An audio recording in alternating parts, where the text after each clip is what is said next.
I am filming this at my mother's house in Texas, and when you walk up the stairs, it's a trip down memory lane. That's my dad's family. They look like a a gang of outlaws.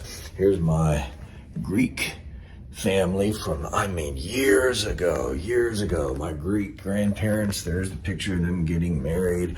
These are some really old pictures. Did you know that there was a vaudeville act? Yes, the great Lorenzo family, even though we're McClellands, that's what they call themselves. Here's baby Mark. Ooh, such a cute little baby. Inside, just anywhere I go, got all these pictures on all the walls. And so when I come home, I'm just reminded of my heritage and all of the people that have invested in my life and made me me. And if I were to characterize my family, one of the things I would say is that they're encouragers. My mother, my father, my grandparents, it was always a message of, you can do it. I believe in you.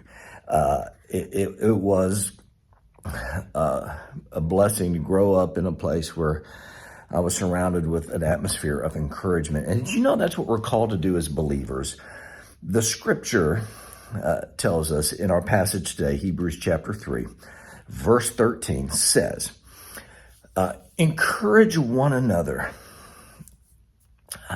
day after day, as long as it is still called today, lest any one of you are hardened by the deceitfulness of sin. It's interesting that he says, encourage one another. And then he says, as long as it is still called today. In other words, don't let tomorrow come if you haven't encouraged someone today. As long as it is still called today, find someone to encourage. And then he says, lest you are hardened by the deceitfulness of sin. And if you read the context of this entire passage, he talks about people who had a hard heart and uses as an example the people of Israel when God delivers them from Egyptian slavery and sets them free, feeds them manna every morning. Can you imagine having heaven as your caterer?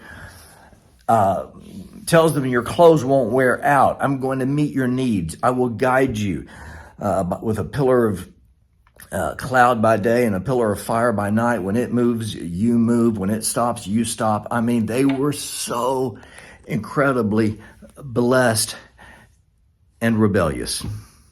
Their hearts became hard.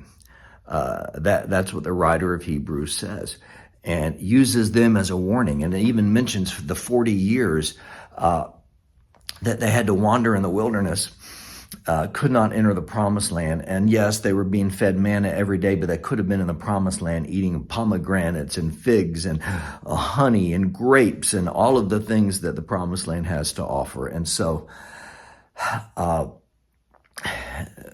we have a warning, and then we have an admonition to encourage one another. And that encouragement could just be reaching out to someone and seeing if they're okay.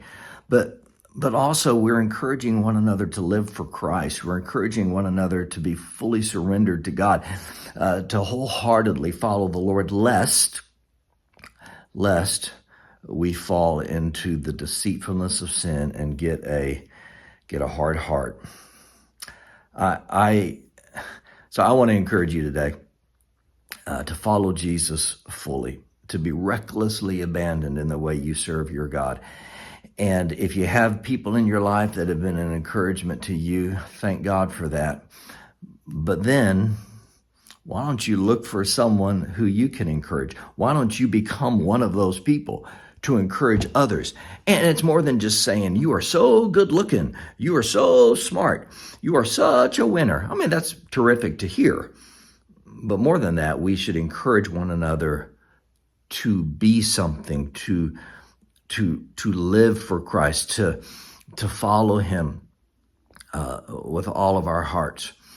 And so, verse 13, as long as it is still called today. Don't let today end before you have encouraged 10 people. That's your challenge. I love you so much. Tomorrow, come back and we'll be in chapter 4.